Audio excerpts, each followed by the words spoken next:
Começando hoje com pouca gente, a preparação para a Copa América, que a bola vai rolar dia 14 de junho, Morumbi, Brasil e Bolívia. Falando em bola rolar, hoje tem brasileiro em campo pela Copa Sul-Americana, lá em Assunção, no Paraguai. Sol de América recebendo o Botafogo. Botafogo que faz uma grande campanha na Sul-Americana, eliminou a equipe que foi vice-campeã argentina e vem começando muito bem o Campeonato Brasileiro. Daqui a pouco tudo sobre o jogo do Fogão. O Flamengo não joga no meio de semana, se prepara para encarar o Atlético Paranaense domingo no Maraca. Álvaro Loureiro. Fala galera que se liga no Expediente Futebol. A grande novidade desta quarta-feira aqui no CT Ninho do Urubu foi a presença de Cuéllar em campo. O volante colombiano levou uma pancada no jogo contra o Atlético Mineiro, torceu o tornozelo direito e tenta se recuperar para se colocar à disposição de Abel Braga para o próximo compromisso do Flamengo pelo Brasileirão, o Atlético Paranaense, no próximo domingo. Daqui a pouquinho, mais informações sobre o rubro-negro carioca dentro do Expediente Futebol. Muito bom, e hoje tem a primeira partida da final da Recopa Sul-Americana, hein? O campeão da Libertadores, o River Plate, indo a Curitiba, jogando na Arena da Baixada contra o Atlético Paranaense, o campeão da Copa Sul-Americana. Hoje é o primeiro jogo, a volta semana que vem em Buenos Aires. E agora o próximo destaque aqui no Expediente. Qual será o destaque? Quem vem? Qual é o time? Será que você vai curtir? Veja aqui no telão do F. Alô, amigos ligados no Expediente Futebol. O último treinamento antes de encarar o Deportivo Lara pela segunda fase da Copa Sul-Americana foi fechado para os jornalistas. Mas ainda assim, a tendência é de um Corinthians com força máxima para, quem sabe, encaminhar uma classificação para a próxima fase da competição continental.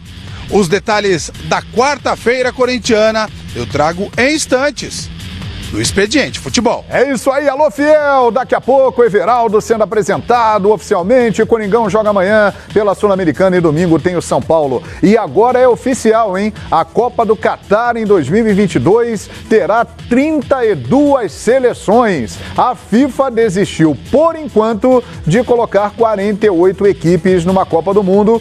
O projeto agora passa para 2026, quando a Copa será lá na América do Norte, México, Estados Unidos e Canadá. Agora o próximo destaque no telão do EF, chegando aqui para você. Olá, amigos do Expediente Futebol, tá chegando a hora da grande final da Copa do Nordeste, Fortaleza e Botafogo da Paraíba. O time do Rogério Ceni joga em casa a primeira partida da final, está na elite do futebol brasileiro, carrega um certo favoritismo, mas o Botafogo da Paraíba tem a melhor campanha da Copa do Nordeste e promete atacar o Fortaleza, mesmo atuando no Castelão, fora de casa, nesse primeiro jogo da final. As duas equipes atrás de um título inédito. Daqui a pouco eu volto dentro do Expediente Futebol com outras informações do Fortaleza e do Botafogo da Paraíba. Até lá. Estamos te esperando, Vinique. Tudo da grande decisão da Copa do Nordeste amanhã nos canais Fox Sports com uma super cobertura. E o Vascão da Gama, hein? Se prepara para o desafio lá em Fortaleza, no final de semana, contra o Fortaleza. Caroline Patati. Fala, pessoal do Expediente Futebol, grande abraço, muito boa tarde aqui no Vasco da Gama. Treino em 2 turnos nesta quarta-feira, de manhã e de tarde, foco total na preparação, treino físico, treino técnico, tático. Luxemburgo querendo conhecer o grupo e também, é claro, sair dessa situação incômoda no Campeonato Brasileiro. Daqui a pouco eu volto com todas as informações do Cruz Maltino aqui no Expediente Futebol. Valeu, Carol, muito obrigado. Meio de semana com a dupla Grenal entrando em campo pela Copa do Brasil. Vamos a Porto Alegre, Wagner Martins. Tudo bem, João? O Grêmio estreia daqui a pouco em busca do Hexa da Copa do Brasil contra o Juventude em Caxias do Sul.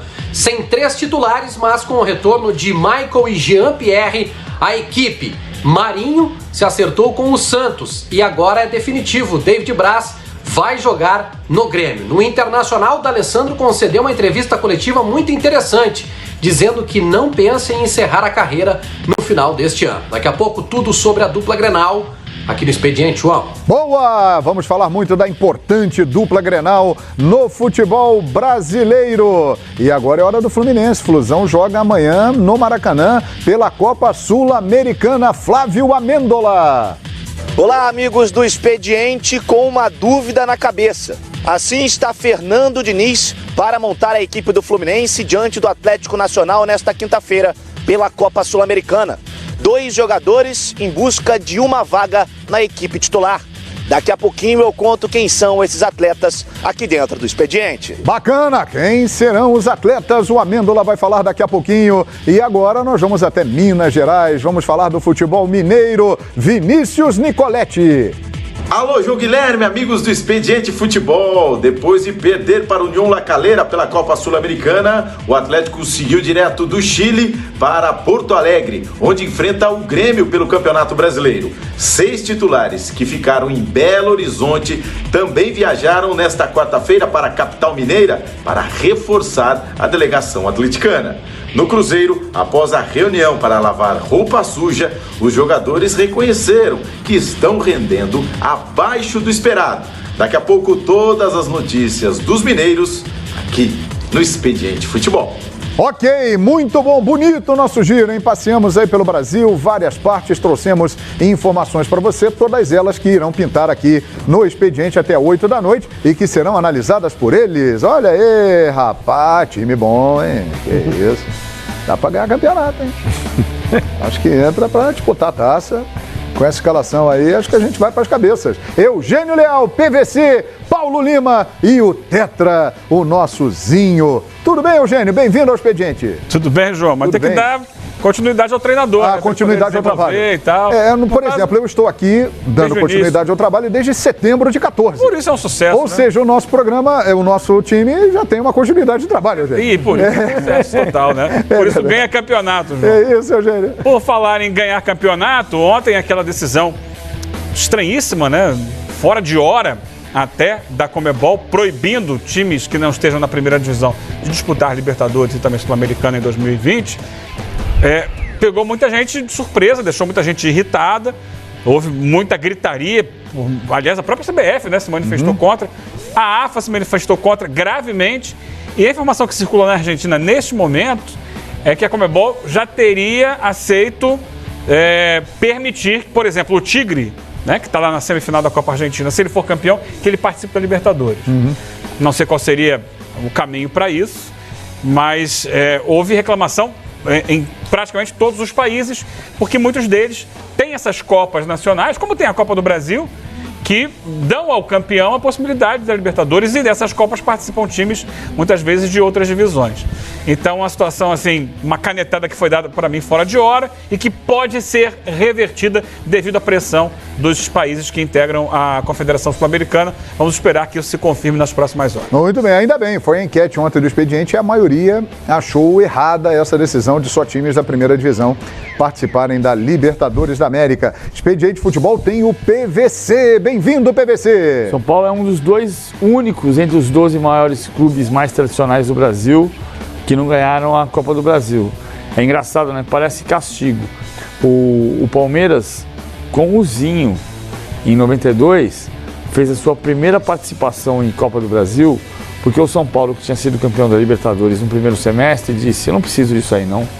Já estou na Libertadores do ano que vem, dou a vaga para o Palmeiras. O Palmeiras com o Zinho foi até a semifinal de 92 contra o Internacional, o Inter foi campeão. E o São Paulo, depois de ter renunciado àquela participação, nunca conseguiu vencer a Copa do Brasil.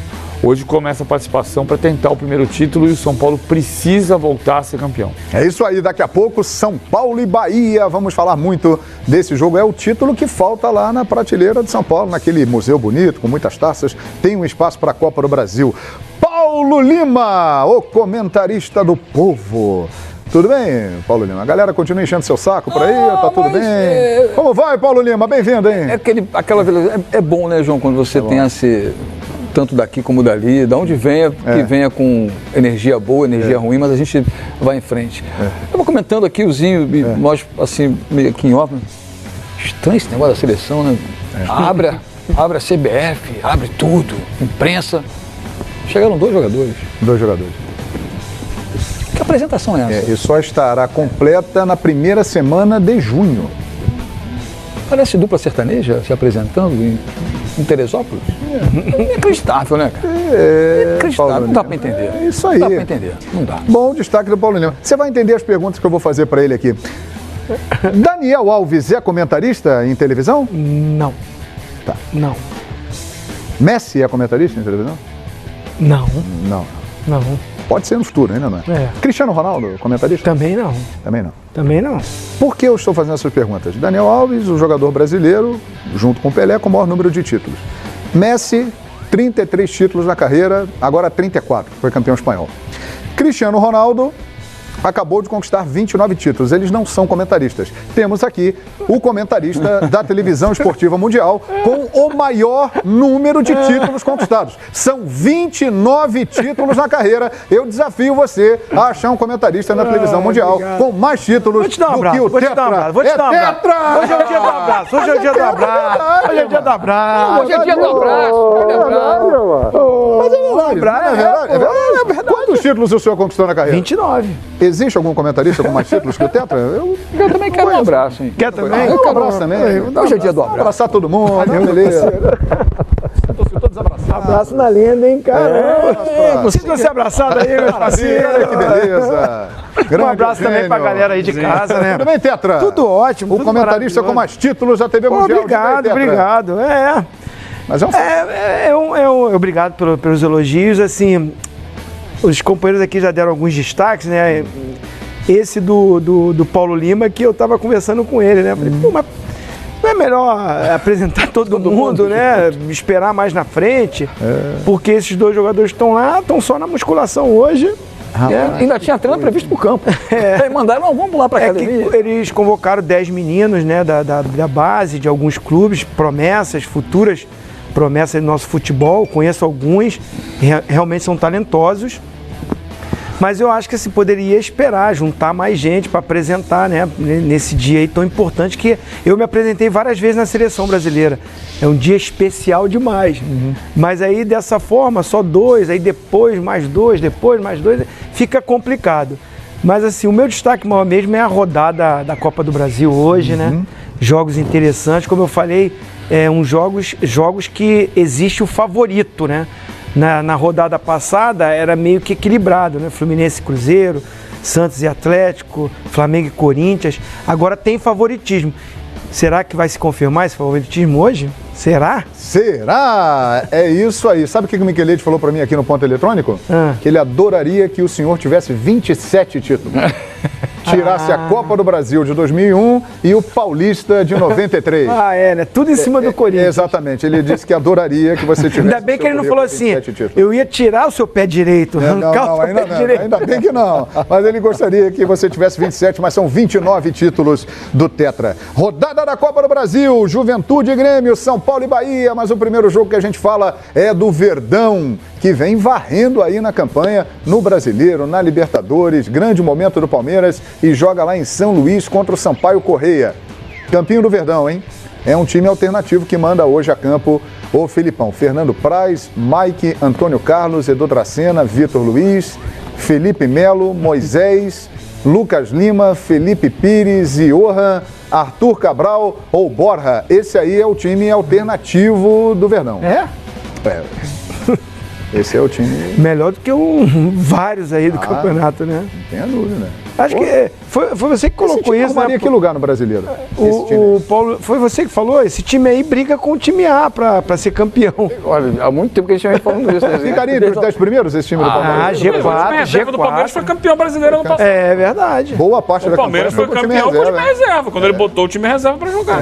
Boa parte da campanha mesmo foi com o time arrancada reserva. Com ele, né? E muita gente tem destacado isso. Além da competência dentro de campo, o Palmeiras tem, entre aspas, sem querer desmerecer os adversários, dado sorte nos sorteios, né?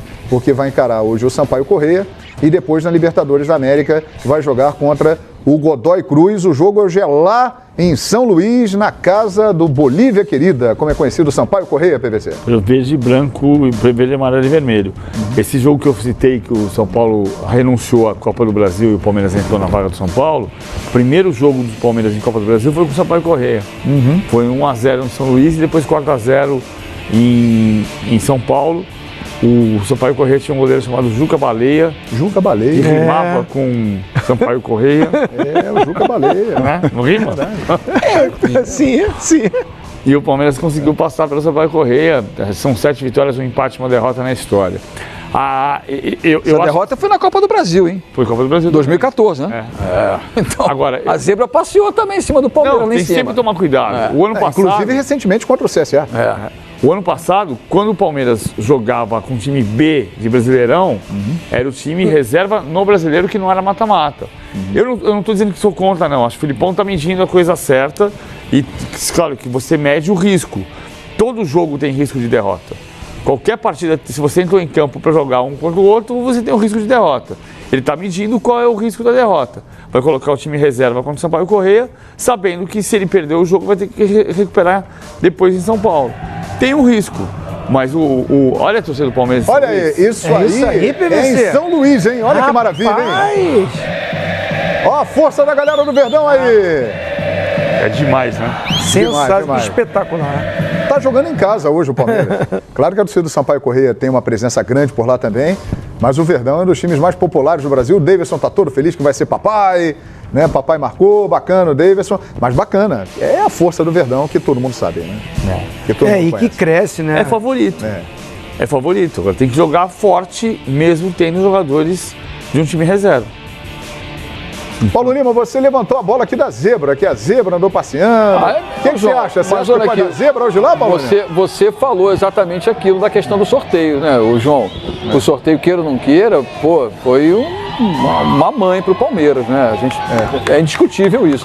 Você pensar que tem um Fluminense e Cruzeiro, né? Um Flamengo e Corinthians, e você tem o Palmeiras do jeito que está, voando no Campeonato Brasileiro, e o Sampaio Corrêa ainda é o atual campeão da Copa do Nordeste, ainda né? Porque a decisão do outro desse ano está vindo aí a Fortaleza e o Botafogo da Paraíba. Mas eu também sinto que a galera do Verdão está corretíssima, tem que apoiar, incentivar, e mesmo com o time A, B, C, D do Palmeiras, qualquer time que jogar, como disse o Zinho aqui, você também, João, nada contra menosprezar adversário. O PVC ressaltou também, né? São 11 contra 11, sempre é possível acontecer, mas é evidente que você não está para desmerecer e não admitir que o Palmeiras é favorito, né? Pelo amor de Deus. O legal da Copa do Brasil é isso aí, né? Dá a chance do povo maranhense ver o Palmeiras, que tem milhões de torcedores espalhados por esse Brasil inteiro. Não é toda hora que essa galera vê o Verdão jogando lá em São Luís. Então, realmente, a Copa do Brasil é democrática, pega esse país inteiro. Um barato. Que imagens, Eugênio? O jogo daqui a pouquinho lá no Castelão, Eugênio. Eu acho que o legal foi o que você falou agora, né? É o papel do futebol de integrar o país, de conectar o país. Porque esses lugares, né, são mais distantes aqui, por exemplo, né, do centro Rio-São Paulo, eles vivem muito em função daqui.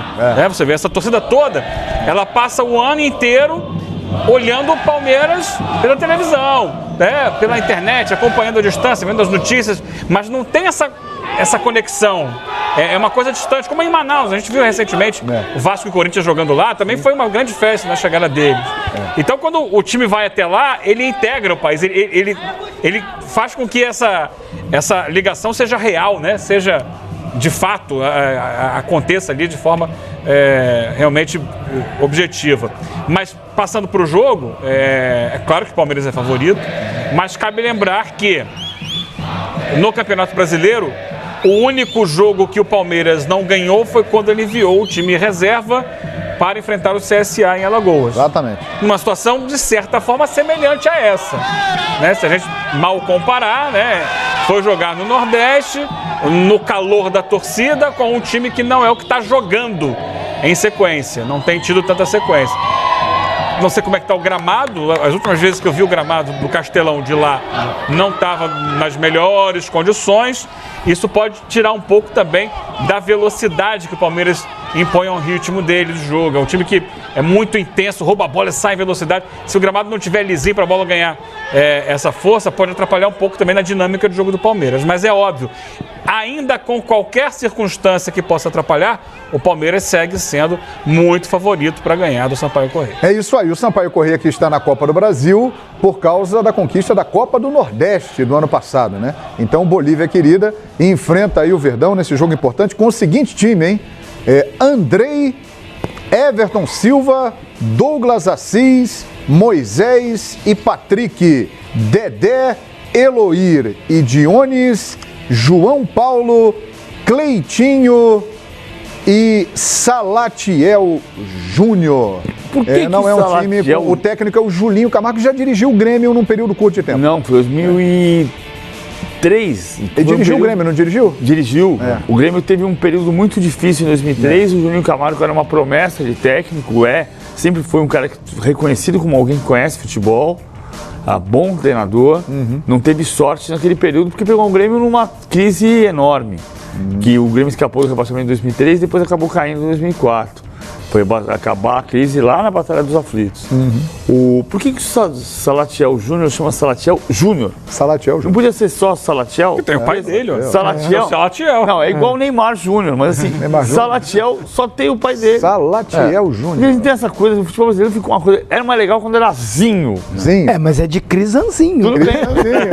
Mas se fosse Crisan Júnior. Isso aí nunca seria o Zinho. Acabou o Zinho, não seria. O Zinho. Seria só o Júnior. Todo mundo sabe quem é Zinho. Eu chamei a atenção, Paulo chamou, eu chamei a atenção do nome na escalação, Eloir. Eloir. Você lembrou do Eloy? Não, eu lembrei de manhã no Bom Dia hoje, inclusive, do Eloir Maciel, jornalista com quem trabalhei durante muito tempo, porque o Eloir é um nome que você não vê no futebol, né? Eloir. Eloir. Não. Eloir Maciel, grande jornalista, grande parceiro, saudade do amigo. É um nome raro, né? Eu tô brincando só pra deixar claro, não é com o nome de Salatiel, Salatiel é o nome dele, é legal. Tô brincando só porque a gente no futebol brasileiro tinha no passado Pelé, Zico, Zinho, Cafu. Essa tabela aí eu narrei várias vezes. Essa tabela do Zico com o Zinho, eu narrei muitas vezes. Era que privilégio. A tabela fantástica. O Zico só nessa hora que ele... Toca a bola para o Zinho, Zinho devolve para o Zico, e aí na correria emendava. Só nessa hora que é melhor falar o Zinho primeiro que o Zico. Só nessa hora, o Zico sempre na frente, mas nessa hora é melhor você falar Zinho, Zico. Eu gosto mais do apelido do que do nome e sobrenome. Por isso eu impliquei com o Salatiel Júnior, porque não precisava ter o Júnior, é só Salatiel, estava feliz. Será que Salatiel Júnior balançará a rede do Verdão hoje? É hora do nosso bolão, né? Tá preparado aí? Com aquela vinhetinha, campeã. O quadro mais cornetado da televisão brasileira. Nós somos mais cornetados do que o Congresso Nacional, que não vota a reforma da Previdência, e os políticos por causa dos nossos palpites. É hora do bolão, Fox! Agora eu quero ver, então o pessoal tá babando, anotando, gravando, printando tudo o que nós vamos dizer aqui. Eugênio Leal, Sampaio Correia e Palmeiras. É óbvio que vou falar que o Palmeiras é o grande favorito. Você exige placar para esse fica à vontade. O Palmeiras vence. Só não me vem depois a torcida do... Gente, isso aqui é um palpite. É um palpite. O fato de você palpitar para um time e não para o outro não significa que você não está respeitando o time que você disse que vai perder o jogo. É que você tem que escolher um lado. Ou então acha que está mais equilibrado ficar no empate.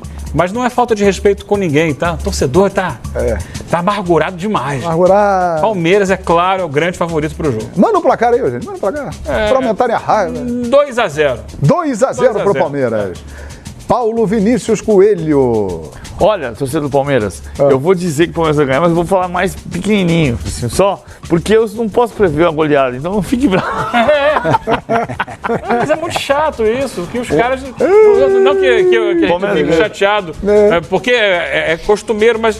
Eu acho que isso não agrega a ninguém. É incrível. A crítica, a brincadeira pode ser feita, mas a forma como as pessoas colocam, né? Dali, pau e pedra e tal, não sei o quê. E você ainda se incomoda? Não, eu não acho que é bom pra ninguém. A gente tem que viver uma vida um pouco mais light, um pouco mais suave. Leve, é só palpite, é bolão Fox. Ô, PVC, o seu palpite? 1-0. 1-0 Palmeiras. 1-0 Palmeiras. 1-0 Palmeiras. O palpite dele... Ele gosta de um colorido especial. Mas será que ele vai apontar? Já tem a camisa do Sampaio Correia, que é bem colorida, né? Você acha? Você vai apontar? 3-1 Palmeiras. 3-1 Palmeiras. Muito bem. É tetra. E aí? O homem que tabelava com o Zico. Eu estou na cadeira aqui do guru do... Você vai pegar essa energia positiva. Peguei aqui essa energia... O robozão tá querendo chegar nele. Tá querendo.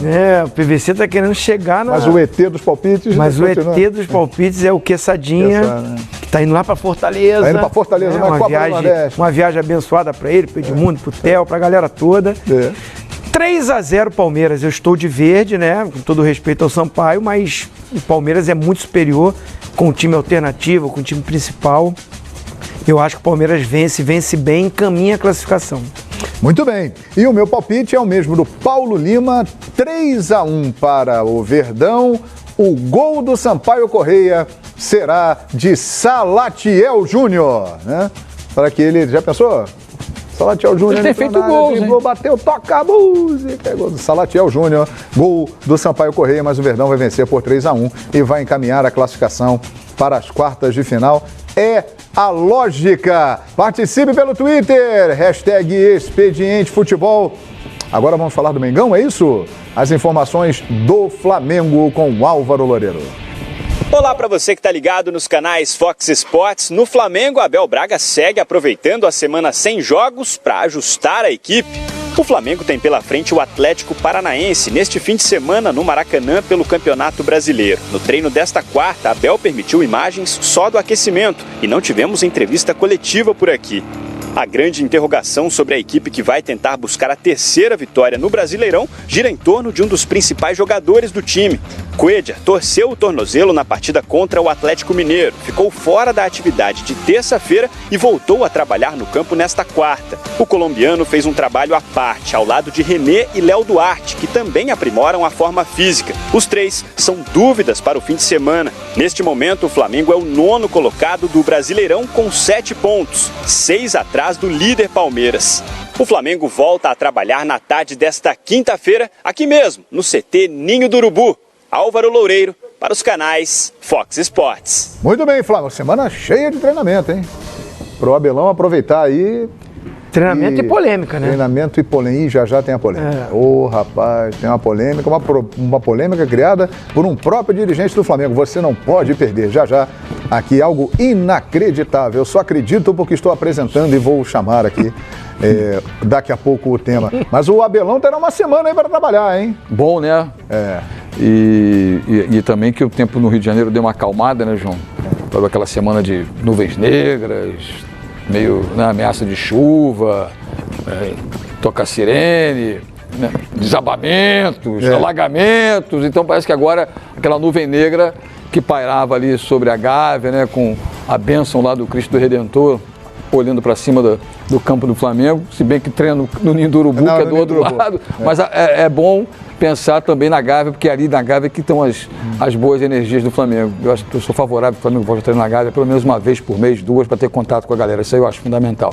Mas acho que é hora de... Mas nesse momento você acha fundamental? Eu acho, João, mesmo no momento da crise, eu acho legal treinar na Gávea. Aquela arquibancadinha ali para 2, 3 mil pessoas, vai lá, sei lá, uma doação, um alimento não perecível. Faz uma campanhazinha curta, que quem entrou e chega, pronto, dá uma satisfação, uma semana tranquila, né? Ou faz um benefício para uma escola pública, entendeu? Para um grupo de entidade social. A Gávea tem uma energia muito boa. Acho que seria até bom sair um pouco do Ninho do Urubu, está muito isolado lá, mas é um momento de reflexão do Abel. Eu acho que a semana é boa para isso, né? Para poder reunir, almoçar, jantar, concentrar. E eu acho que o caminho do Abel não passa muito pela semana que a gente passou aqui no Rio de Janeiro, semana passada, cheio de turbulência. Eu acho que é uma semana mais de céu de brigadeiro, com mais tranquilidade. Nessa semana, que terá bastante tempo para trabalhar, inclusive tempo integral, alguns dias, joga domingo com o Atlético Paranaense no Maracanã, o Abel tem que ajustar o quê no time do Flamengo, na opinião de vocês? Ele tem que focar essa semana de treinamento para fazer que ajustes na equipe até agora? Eu gostaria de ouvir. Eu acho que assim, ele já começou a semana priorizando ali um pouquinho de condicionamento, né? Fez trabalhos físicos técnicos, começa também aquele trabalho com mais tempo de musculação, ali fazendo fortalecimento, recuperar jogadores que estão com o Cuéllar é um deles, né? A gente viu aí correndo também Léo Duarte, outros jogadores que às vezes tá com um probleminha assim que vem incomodando, mas o cara não dá para parar por causa das viagens, dos jogos. Então uma semana cheia você aproveita para isso também. Sem o jogo, a responsabilidade do jogo, da concentração, os atletas também ficam mais focados em treino e um ambiente melhor entre eles, um convívio mais calmo, sem viajar. sem, como eu já falei, a preocupação do jogo, isso é importante, e o treinador, principalmente, para ajustar. Vamos dizer, como o Flamengo tomou os gols contra o Atlético Mineiro, né?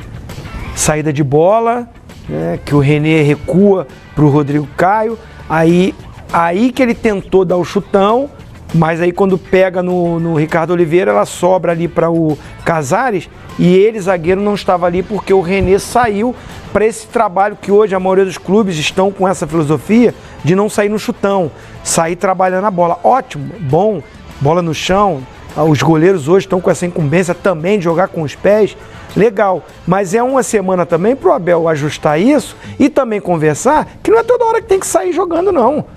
Porque as outras equipes começam também a fazer um trabalho de apertar, de marcação mais em cima. Que não gosta de sair jogando assim. Mas está saindo. Ele queria que quebrasse. Mas está saindo. Então, ele falou que foi quebrou... uma decisão ali, especialmente do Diego Alves, né? Que já deveria ter não, aí joga no René. O René volta para o Rodrigo Caio e aí ele cria. Eu não sou contra isso, mas assim, tem coisas no futebol que não é uma orientação começa dele, um a fazer, parece que todo mundo tem que fazer igual, vira... a novidade do futebol, o sistema de jogo. Agora todo mundo é no 4-2-3-1. Agora todo mundo tem que sair assim, abre os zagueiros, tem que sair jogando. O goleiro tem que saber jogar com os pés. Legal, coisas novas que chegam, mas assim, você tem que ter isso como opção. Não tem que ser só isso. Agora só pode ser dessa maneira. Eu acho que assim, quis falar isso tudo para que o Abel... ele tem a semana para trabalhar isso tudo, trabalhar a finalização. O Flamengo chutou, se não me engano, 17 bolas ao gol e não... o Vitor foi muito bem? Foi, mas você trabalhando essa finalização, aperfeiçoando, atacantes, meias, isso também facilita para quando chegar na hora do jogo. Então é uma semana para ajustar tudo isso. Tem muita coisa para ajustar? Eu acho que acertar a defesa. O Flamengo é um time que sofre muitos gols em muitos jogos. Embora nos últimos 4 jogos tenha sofrido gols só em 50%. Só em 2 jogos dos últimos 4.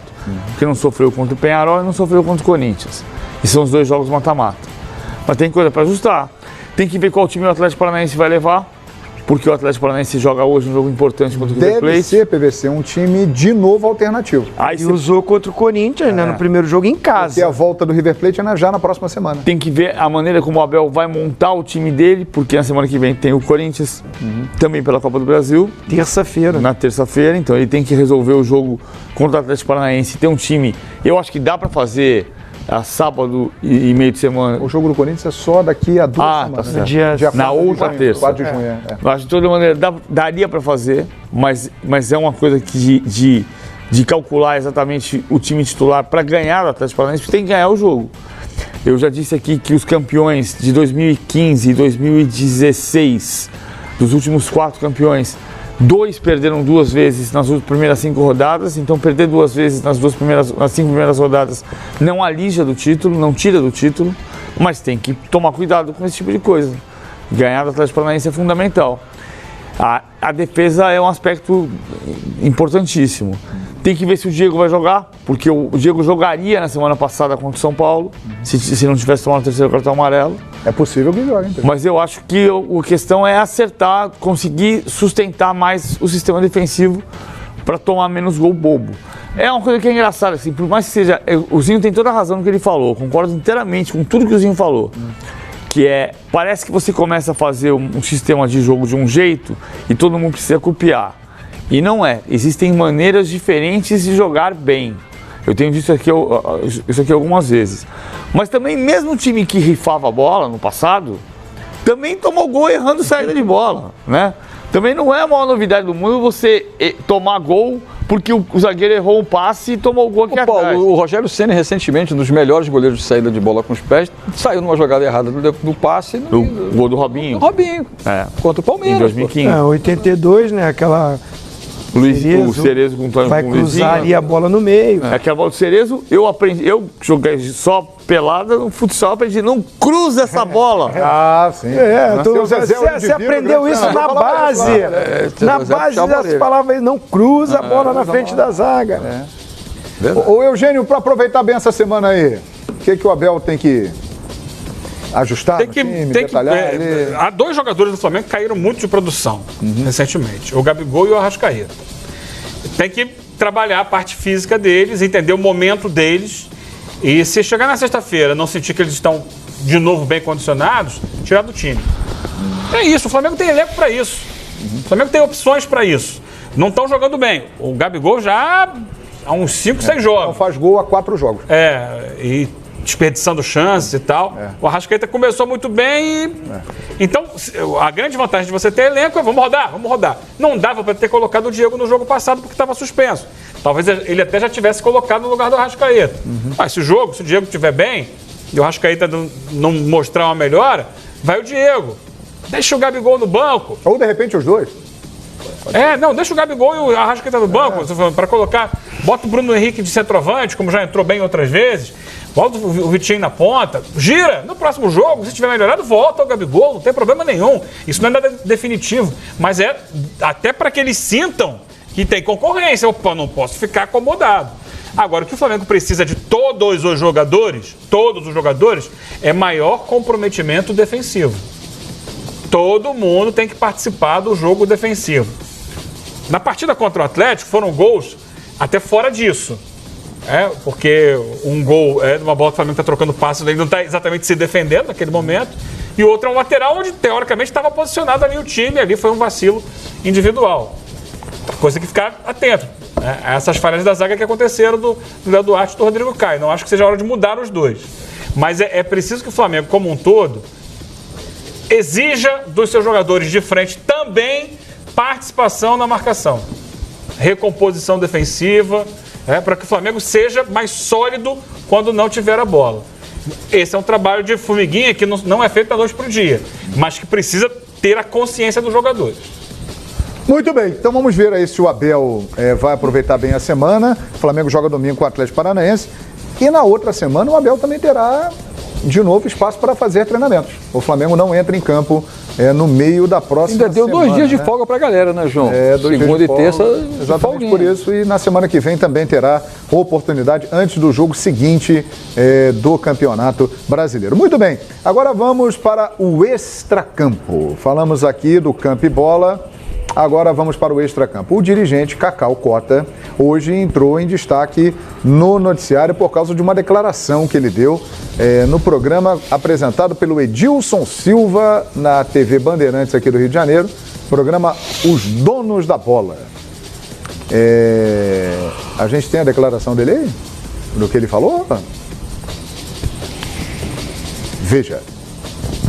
A impressão que passa é que você teria chamado os torcedores de ignorante, de analfabeto. Eu estaria me chamando de torcedor ignorante, porque eu sou torcedor de geral de arquibancada.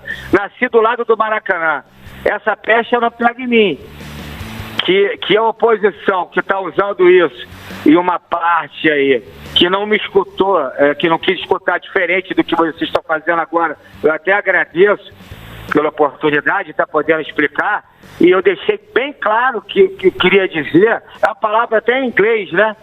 Que a letra estava muito certo, que a frase parecia que estava feita em Word, que parecia uma coisa de letrista profissional.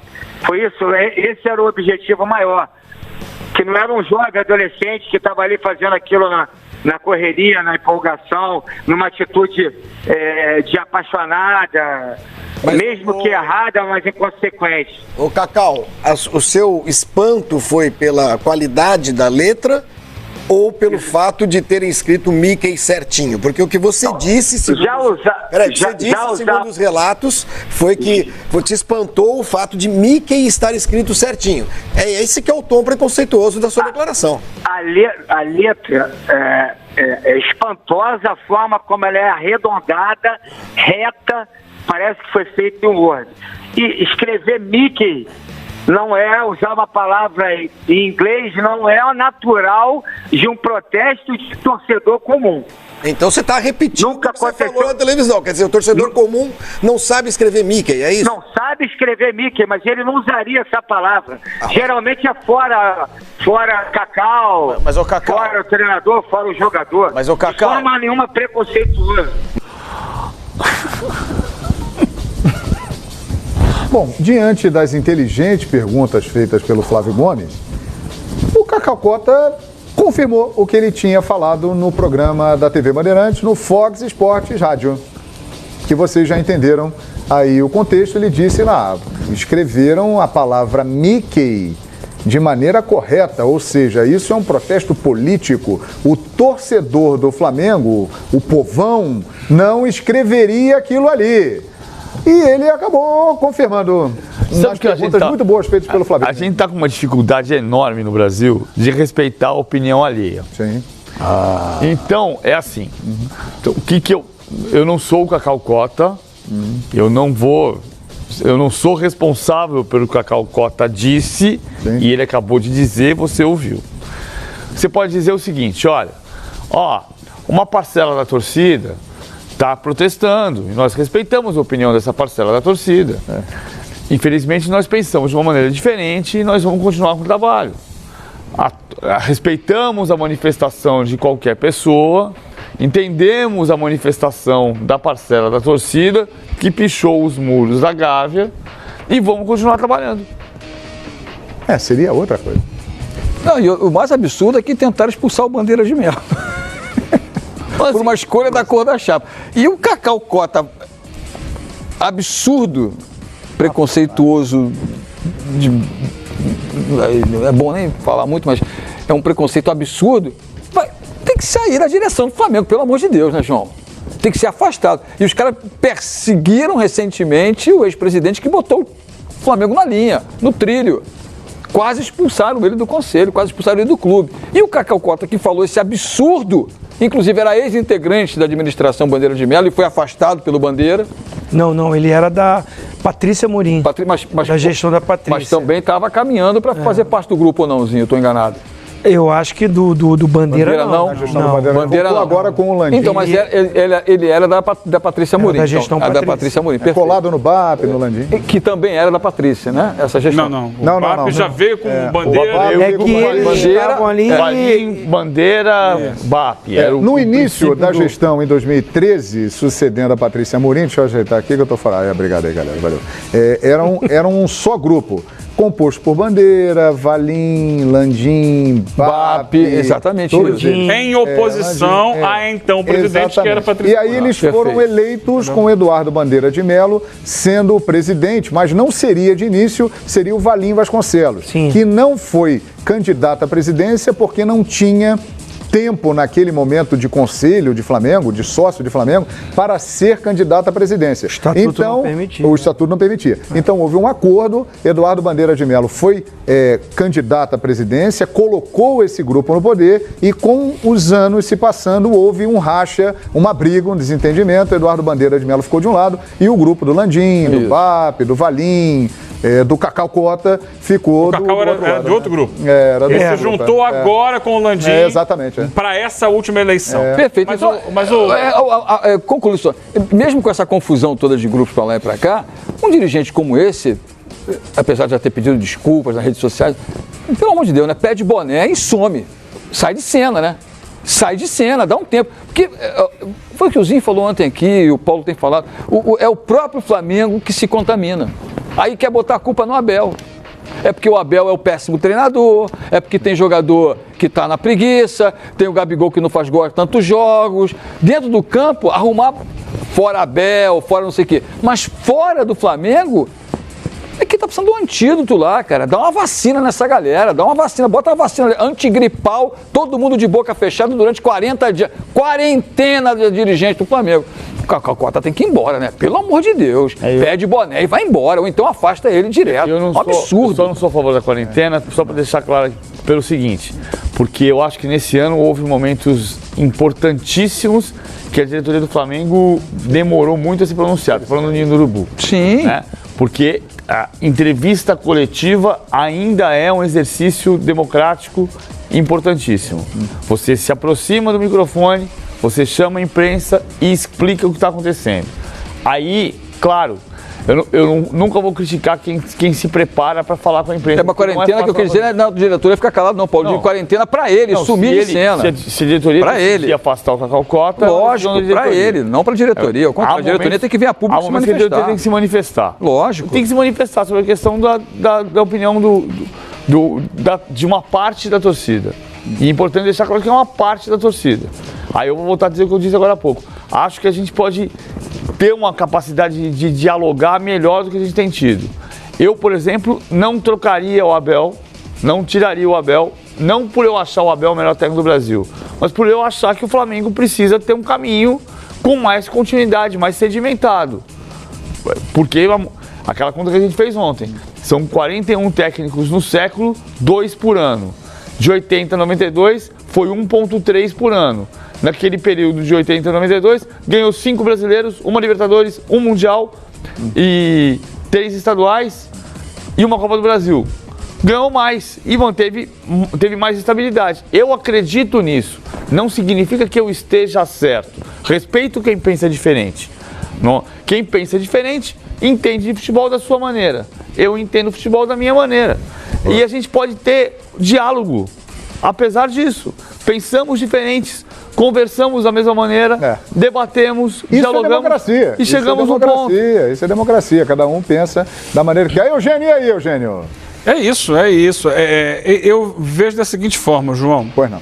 Existe, como o PVC falou, uma parcela da torcida do Flamengo que está insatisfeita, que se manifesta muito pelas redes sociais. E é legítimo que essa parcela esteja insatisfeita. Ponto. Não é a torcida inteira do Flamengo, porque eles fizeram uma programação de uma manifestação lá no Ninho do Urubu e foram só 7 pessoas. Ou seja, não é nem um grão de areia na praia. É a torcida do Flamengo, 7 pessoas. Se houvesse essa insatisfação tamanha, você teria ali mais gente. Esse é um ponto. Por outro lado, é claro que essa manifestação de pichar muros não é nova no futebol. É antiga. Eu não estou levando em consideração o que foi escrito, a letra com o que foi escrito. Mas o Cacau conhece bem bastidores de Flamengo, sendo hoje da situação, já tendo sido da oposição, já tendo sido da outra situação. E quem convive no dia a dia, não só do Flamengo, como de outros clubes, sabe que sim, há manipulação de grupos de torcedores para manifestações políticas que interessam A, B, C ou D, em determinados momentos. A manifestação de torcida incentivada por política, às vezes contra um treinador, às vezes contra um jogador, e às vezes isso parte de quem mesmo está no poder. Há torcidas que invadem treino, estranhamente, com portões abertos, vai lá, entra, cadê? Ninguém impediu a entrada, entrou. E às vezes tem gente da própria diretoria que tem que dar um susto, tem alguém que tira o cadeado e abre a porta, vai lá. Acontece, não estou citando A, B ou C, em geral no futebol brasileiro. E esse tipo de manifestação, sinceramente, se foram 7 torcedores à tarde no Ninho do Urubu se manifestar, quantos foram de madrugada pichar o muro? 2. E outra. De repente foi aqueles mesmos 7. O mesmo que picha. Não, pode ser. O mesmo que picha é o que filma e tira foto. Porque sabe que de manhã os caras vão lá, pintam e não vai ter aquilo. Então, é fácil rastrear. Quem foi que circulou o vídeo aí? Quem foi o primeiro a publicar a foto? Porque aquela foto ali é do cara que tirou. Que foi o mesmo que pichou. E você vai saber de onde veio aquela manifestação. Mas é claro que há sim pressões políticas no Flamengo. Mas, obviamente, ele não deveria colocar o que colocou, né? Ficou muito chato. E isso que eu fico me perguntando. Mas será que a instituição Flamengo tem consciência de que um representante seu está na mídia representando o clube e fazendo esse tipo de declaração? Será que, será que, tem autorização para falar em nome do clube no programa de TV? Não tem. Fica na sua. Abordando um tema como esse, porque ele é um representante da direção do Flamengo. Ele representa o clube ali. Por mais que não seja o principal cargo, ele não é o presidente, ele não é o vice-presidente, mas ele é um diretor do Flamengo. E isso respinga na imagem do clube. Será que ninguém vai assim, não vai, fica aqui. Vamos manter a nossa opinião aqui, interna, e vamos trabalhar? Eu acho que faltou ali uma conexão dentro do próprio Flamengo para impedir que esse constrangimento tenha acontecido. Eu me lembro que no dia do sorteio da Libertadores, que o Zinho, o PVC, o Eugênio participaram da transmissão excelente aqui do Fox Sports, líder de audiência absoluta naquele dia, naquela segunda-feira, ele estava ao lado do BAP o tempo inteiro na entrevista, que rendeu bastante, estava ali atrás do BAP e um pouquinho mais cedo também já tinha dado entrevistas, falando. Que situação, né? Eu acho que assim, Olha, os protagonistas estão ali, ó. Os protagonistas estão ali, ó. A gente está vendo ali. Abel, comissão técnica, jogadores, né? Eu acho que assim, a entrevista tem que ser para esses caras, eles que têm que dar explicação técnica, tática. Sim, mas ali a entrevista do Cacau, que eu conheço, né? Trabalhamos juntos, na época lá da Patrícia. Era sobre a pichação, era sobre a pressão em cima do Abel. Mas existem hoje dentro do futebol o cargo remunerado para dirigentes. O diretor